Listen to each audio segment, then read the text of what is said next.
The good thing about cave diving deaths is that we will never run out of stories. However, the bad thing about cave diving deaths is that we will never run out of stories. The most painful cave deaths ever by the Pain Explainer. Gollum's Cave. It's August 18th, 2005, and a group of 5 friends decided to venture into the Gollum Cave, also called the Cave of Death because of how dangerous it was. Wait, so it was called Cave of Death. They named it the Cave of Death before like these guys had arrived. So these people, they knew this was called the Cave of Death, yet they still want to explore it. Okay. But it literally says Cave of Death. Is that not a big red flag? Like, me personally, if I see a building that says Tower of Death, I would sort of think maybe it could be a little bit dangerous to the point where it could result in death. But I don't know. That's just me. That's just me personally. I don't know about everyone else.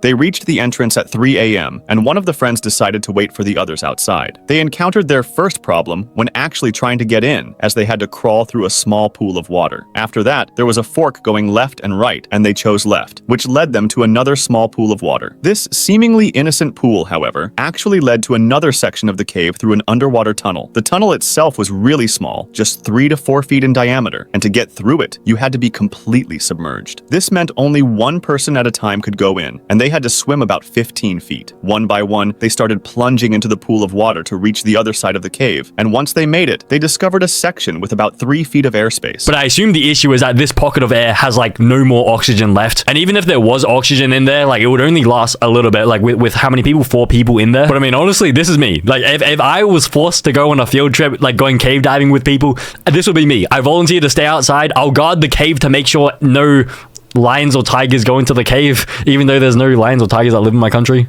From the perspective of the friend who stayed outside, there was no sound or light coming from inside the cave, and after a while he started to get worried. He went into the cave himself, but heard no noises and saw no lights. Not sure what to do, he first called some friends who had experience with caving, and then called the police. He couldn't have imagined what was happening inside. The 4 friends who went in probably realized that the 3 feet of airspace they'd reached had bad air, which is a term cavers use for air that doesn't have the normal balance of gases, meaning there's more carbon dioxide and less oxygen. This reduces your ability to think, move, and breathe properly, making the return swim through that narrow tunnel super risky. They tried to get back out one at a time, but the first person who went underwater was unable to find the exit hole before running out of breath. That happened because the increased carbon dioxide messed with her ability to hold her breath and think clearly. After 30 to 60 seconds, the second person went in and found the first one, and so on, until all of them got stuck in the tunnel. The police arrived and tried to pump in oxygen and pump out water, while family and friends waited anxiously outside the cave. Unfortunately, it was all in vain. The bodies were later recovered, and the cave was eventually closed off with cement. Bro, look at that. Look at that. That would be such a horrible way to die, because it's not even your fault. It's the person in front of you fault. Why did they send their worst swimmer to go out first? I feel like you should have sent like your best swimmer to go out first, because you know that if anyone fails to reach the exit, then like everyone else is dead, no matter how good like the last swimmer could be. Like it doesn't matter if you're Michael Phelps, bro. There's no way you're getting past 3 dead bodies in a tiny 1 meter narrow cave. But this guy dodged a massive bullet, massive bullet. And so I hope he learns from this and just never goes cave diving ever again. Dude, like, it's not worth it. Jacob's Well tragedy. It's November 23rd, 1983, and 2 students from Texas State University, named Richard and Clark, are about to enter Jacob's Well, an underwater hole that leads to an underwater cave. This hole seems relatively shallow, around 25 feet, and many people try to touch the bottom and then come up. However, this is just a deceiving appearance because it actually leads to another underwater cave with 3 chambers. The first 2 are relatively open and easy to get through, but the third one has a really small squeeze to get into it. If you manage to squeeze through, you'll enter a room that is 10 feet tall, and you'll see a really small hole at the farthest edge, too small to pass through. This small tunnel was just 2 feet in diameter, and 2 years prior, 2 people died in it because after they managed to get through, a rock slide filled with gravel blocked them inside. Great, so now let's just repeat history. These 2 people, instead of these 2 people drowning, there's gonna be these 2 people drowning now. Okay, great. Let's repeat history. Let's just do it. But I mean, I can already see a few issues with this cave so far. We have this area over here. I assume what happens is that someone gets stuck over here, maybe? Now, getting back to our 2 students, they were fairly experienced in normal diving, but not in cave diving, and they were trying to get their instructor certification in open water diving. Their instructor, Don, was an incredibly skilled and experienced diver, and he was the one who removed the 2 bodies we just talked about. He used to constantly warn everybody to stay away from Jacob's Well since it's deadly, and he even tried to cover up the small hole that leads to the 4th chamber with some cement, but other divers reopened it and left a message that said, "You can't keep us out." Bro, are you serious? Are you serious? Is this, bro? Okay, I'm gonna, bro, if I meet these cave divers in real life, so one cave diver tries to seal it up to protect everyone from losing their lives, but meanwhile, more cave divers, they want to go and lose their lives in this cave. Like what? Like why do you want to go in there? Do they not know that 2 people died there? And also, if these 2 people had that same instructor, Don, so Don is the person that's warning everyone don't go down Jacob's well. Why are your 2 students like trying to go down there as well? Like, did you not train them? Don himself almost died in Jacob's well. When he tried to enter the 4th chamber, a gravel slide trapped him in the tunnel. He almost resigned himself to death. His tank was empty, and he had swallowed some water when his survival instinct kicked in, and he started rapidly moving until he cleared enough gravel to escape. When he did, he saw his diving colleague extending a regulator for him to breathe. As he started resurfacing, the air inside his body expanded until he reached almost 4 times his normal body size. By the time he broke the surface, he was screaming in pain. His belly was huge because his stomach had completely ruptured. These stories caught the attention of Richard and Clark, who wanted to take a look for themselves, even though they didn't really know much about cave diving. Huh? How does that make logical sense? How does the thought of someone's stomach exploding inside them excite you? How do you get turned on by someone's stomach exploding after trying to explore this cave? How can these near-death experiences possibly excite you and encourage you and motivate you to go check it out for yourself? Are you crazy? Surely they have some sort of mental disorder. This is not normal. This is not normal behavior. There is no way this is normal. And the fact that it was your own diving instructor, like, does that not scare you a little bit? Like, someone so close to you almost died from this cave and now you want to go explore it? Are you dumb? Especially since you're only like regular divers. You don't know anything about cave diving yet. You're not even as experienced as your instructor. On November 23rd, 1983, they went into Jacob's well and reached the 3rd chamber, where the small hole was located. Richard removed his tank to get through the hole and started going in while holding his tank. When Clark removed his own oxygen tank and tried to get in, he saw Richard's face and noticed Richard didn't have the tank with him anymore and was suffocating. Clark quickly reached for the regulator and gave it to him, letting him breathe again. They started passing the regulator back and forth as they made their way out, and somehow they managed to get through the tight squeeze of the 3rd chamber. They then began making their way toward the exit until a terrifying sound caught their attention, a clank from their oxygen tank. Not only did this mean they'd hit a wall with the tank, so they were going the wrong direction, but it also meant the tank was almost empty. They realized they'd run into the false chimney in the first if you see this, if you see a map of this, is that not the first thought? Like, you see this and you think maybe they accidentally take the wrong turn and then it's like too late for them. It's the false chimney, the fake dingling. It looks like an erect dingling. It looks like a rock hard morning wood dingling.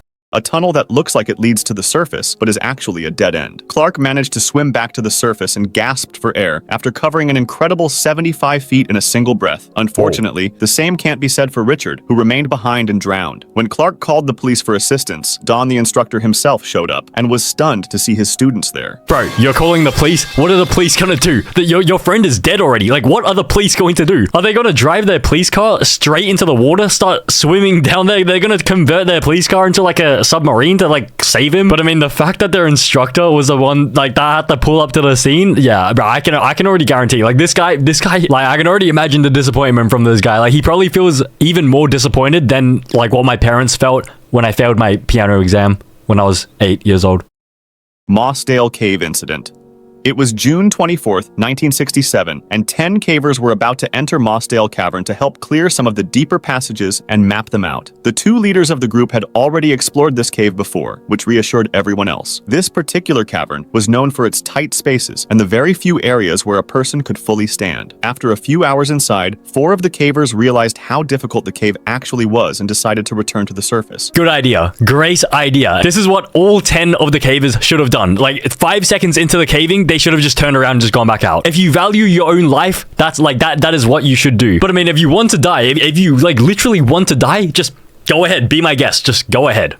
They noticed a cloudy sky, but nothing seemed out of the ordinary. The remaining cavers continued their descent until they reached the Far Marathon Passage, which measured only 18 inches by 12 inches, with a small stream of water flowing along the bottom. Everything seemed to be going well, and the group on the surface soon noticed that it had started raining, so they took cover. Great. So instead of, giving a warning to your friends or like trying to block the cave entrance, you're just gonna let it flood with the rain? I assume that's what happens. You just go into your little teepee tent, you ditch your friends? Okay, no wonder why they died. If your friends are stuck in a cave and it starts raining, like, would you not think perhaps, like, the cave could flood, especially since it's, like, 45 centimeter by 30 centimeter holes? Like, that is the size of, like, this. That is almost too small for my dingling. Initially, the rain did not seem concerning, but the cavers inside began to notice rising water levels. When the water became alarmingly high, they decided to end the day's work and head back, even though they were still— Not when the water started to trickle, only when the water became alarmingly high. I feel like if you're in a cave like this cramped, I feel like as soon as you see any water, that's when you should decide to get out. They decided to end the day's work and head back, even though they were still 3 hours from the entrance. Meanwhile, the surface group spotted something terrifying. A lake of water had formed around the cave's entrance. The cavers inside had no idea how much water was about to flood the cave. Well, of course you see a puddle of water, like, forming around the cave entrance. That's how caves work. Caves are underground, and so if there's water, like, above ground, of course it's gonna find some sort of hole to go down. Why didn't you notice this earlier? Instead of just hiding away in your tent, you could have prevented this, honestly. The surface group ran to get help, while the cavers frantically tried to reach higher chambers. However, the water continued to rise, pressing toward their faces. Rescuers and hundreds of volunteers worked tirelessly, pumping water out of the cave and pumping oxygen inside, hoping that the cavers had found a safe chamber. Unfortunately, every one of the cavers drowned. Well, I mean, what else were they meant to do apart from drown? Like, they went caving on a rainy day in, like, these narrow areas, and you're also friends with people who just don't have brains? I feel like their first mistake was being friends with these 4 people. These guys, bro, like, is that not your first thought if it starts raining and your friends are stuck in a cave? Like, they should have gone for help ages ago, like hours ago. And maybe if they had done so, they would have saved their friends. Shaft sinkhole tragedy.